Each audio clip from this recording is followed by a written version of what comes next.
Radio J, le grand journal. Bonjour Jean-Yves Camus. Bonjour. Et merci d'avoir accepté notre invitation cet après-midi dans le Grand Journal. Vous êtes chercheur et vous dirigez l'Observatoire des radicalités politiques de la Fondation Jean Jaurès. À en croire les derniers sondages, notamment celui de BVA pour RTL publié aujourd'hui, les courbes se croisent désormais entre Valérie Pécresse et Éric Zemmour. Après son meeting critiqué au Zénith dimanche, la candidate LR à la présidentielle se retrouve à la 4e place. Marine Le Pen se maintient, elle, en 2e position avec 17,5% d'intention de vote. Jean-Yves Camus, est-ce qu'il est encore trop tôt pour parler de cristallisation de ces intentions de vote ? Il est encore trop tôt pour parler de cristallisation des intentions de vote, mais enfin on voit bien quand même, et c'est extrêmement préoccupant, qu'il y a une pente, qu'il y a une petite descente là qui effectivement est consécutive à l'après-meeting, et personnellement j'ai du mal à me résoudre à ce que la principale famille de la droite de mon pays soit absente du second tour des élections présidentielles. Ça pourrait avoir des conséquences terribles sur l'avenir de cette droite républicaine déjà mise en difficulté en 2017 avec la victoire d'Emmanuel Macron ? Ça aura certainement des conséquences qui sont précisément celles qu'Éric Zemmour attend, c'est-à-dire une recomposition majeure, un éclatement, cet éclatement qui n'a pas eu lieu lorsque Nicolas Sarkozy a été battu, parce qu'il avait été battu, mais pas mis en déroute. Donc, on était quelques-uns à prévoir à l'époque qu'effectivement, si déroute de Nicolas Sarkozy il y avait, la recomposition se ferait. Il a été battu avec les honneurs, donc tout le monde s'est dit que finalement, il valait mieux rester dans la maison commune, mais ça, c'était avant l'apparition du phénomène Zemmour.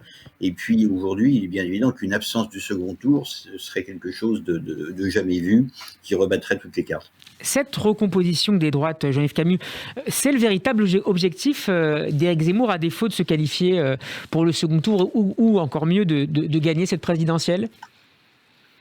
Écoutez, gagner cette présidentielle, toutes les enquêtes d'opinion sont concordantes.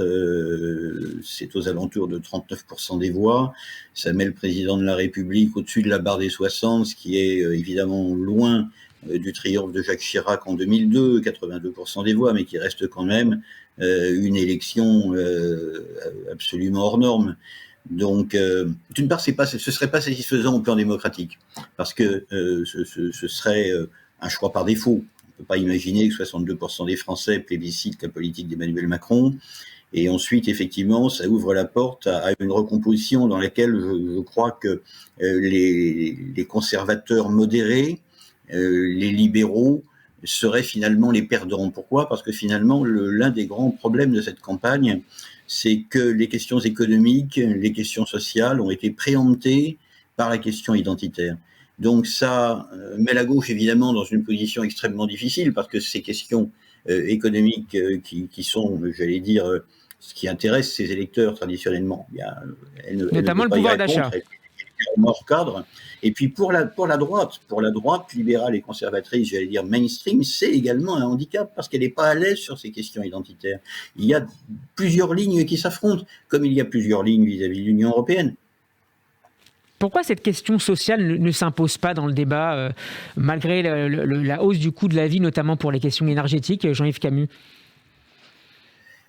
Écoutez, parce qu'on vit une époque très particulière où, après des années j'allais dire, relégation de cette grande question de savoir pourquoi nous faisons nation et comment nous pouvons faire nation, on a subitement quelqu'un qui se saisit de l'enjeu, c'est Éric Zemmour, et qui s'en saisit avec un certain talent, avec sa notoriété d'essayiste et avec quelque chose qui est à la fois son talon d'Achille et son avantage, c'est-à-dire qu'il se soucie davantage de proposer un logiciel que de gouverner. Il est bien évident que son objectif n'est pas d'être élu. Enfin, je pense qu'Éric Zemmour a l'intelligence de comprendre qu'il ne le sera pas. Son véritable objectif, c'est de travailler d'abord à ce qui va se passer, qui est beaucoup plus intéressant qu'on imagine, entre la présidentielle et les législatives, et puis ensuite de travailler à ce qui se passera après l'élection présidentielle. Donc, c'est-à-dire qu'il pourrait y avoir des défections en provenance de LR vers Reconquête, le parti d'Éric Zemmour ? Non, moi je pense qu'il y aura des défections de LR vers le président de la République, parce que le résultat de cette tension interne entre ceux qui penchent, on va dire, davantage vers la droite et ceux qui restent des modérés, c'est qu'ils se disent, bon, ma famille politique, elle risque fort de basculer sur les questions, on va dire identitaires au sens large, vers quelque chose qui est trop à droite pour moi. Finalement, le président de la République offre quoi? Il offre la sécurité, il offre le fait d'avoir un programme économique et social qui est business friendly, qui est parfaitement compatible avec le libéralisme classique. Il est européen et ça nous va. Donc finalement, pourquoi ne pas céder à cette tentation de la grande coalition des centres? C'est ce qu'Emmanuel Macron veut, c'est ce qu'il a réussi en attirant Éric Woerth et Natacha Bouchard, et je pense que c'est pas fini. Au Rassemblement national, maintenant, les ralliements à Reconquête perturbent la campagne de Marine Le Pen. Après Gilbert Collard et Stéphane Ravier, c'est l'eurodéputé Nicolas Bay qui a annoncé mercredi son départ du RN. On a appris ce midi sa nomination comme vice-président de Reconquête. Dans quelle mesure, Jean-Yves Camus, ces ralliements peuvent-ils avoir un impact électoral ? Vous savez, l'impact électoral, c'est Éric Zemmour qui l'a. C'est sa personnalité, c'est ses talents de tribun, c'est son programme. J'allais dire, ce sont ses excès qui font son succès. Le fait qu'il propose des solutions qui sont extrêmement difficiles, voire impossibles à mettre en place s'il était élu, attire tous ces gens qui finalement se disent « la droite, elle n'a jamais tranché sur ces questions-là ». Elle a toujours promis, avec Nicolas Sarkozy et la première Karcher, on n'a pas eu le Karcher, il nous avait promis à un moment donné de sortir de Schengen, on n'est pas sorti de Schengen, donc allons-y, parlons franco sur ces questions-là. Mais les défections, oui, alors en Normandie, effectivement, où Nicolas Bay est implanté depuis longtemps, il a un impact, mais ne nous faisons pas d'illusions. Et là, j'attaque pas tel ou tel, j'attaque pas Nicolas Bay, Gilbert Collard, ou qui que ce soit, ou Jérôme Rivière. Je dis simplement, les Français, en général, quand on les interroge sur la notoriété des hommes politiques, c'est très vrai, par exemple, pour les membres du gouvernement, les connaissent très peu. Ils en connaissent 3 ou 4.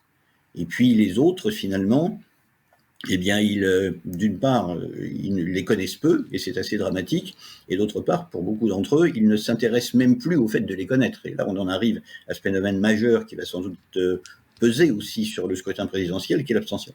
Est-ce qu'on peut en dire autant, Jean-Yves Camus, à propos de Marion Maréchal, qu'on annonce prochainement comme la grande recrue dans le camp d'Éric Zemmour d'ici le premier tour? Marion Maréchal a une certaine notoriété chez les militants du Rassemblement national. Mais d'une part, un certain nombre de ceux qui sont proches de sa ligne sont déjà partis.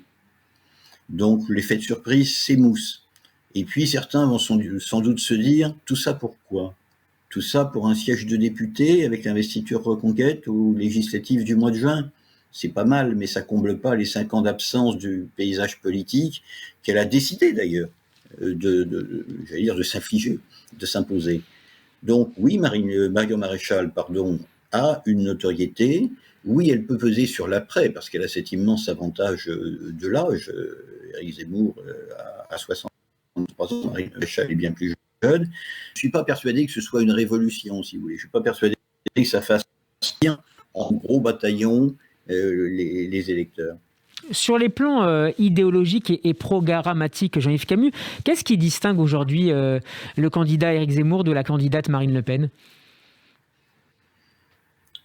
Le fait qui est principalement, pas exclusivement, parce qu'il a quand même compris qu'il fallait qu'il parle d'autre chose, axé sur de l'identité et de l'immigration, le fait d'avoir un programme assez classiquement libéral en matière économique et sociale, grosso modo l'économie de marché à l'intérieur, tempérée par le protectionnisme à l'extérieur et la lutte contre le dumping social de la Chine.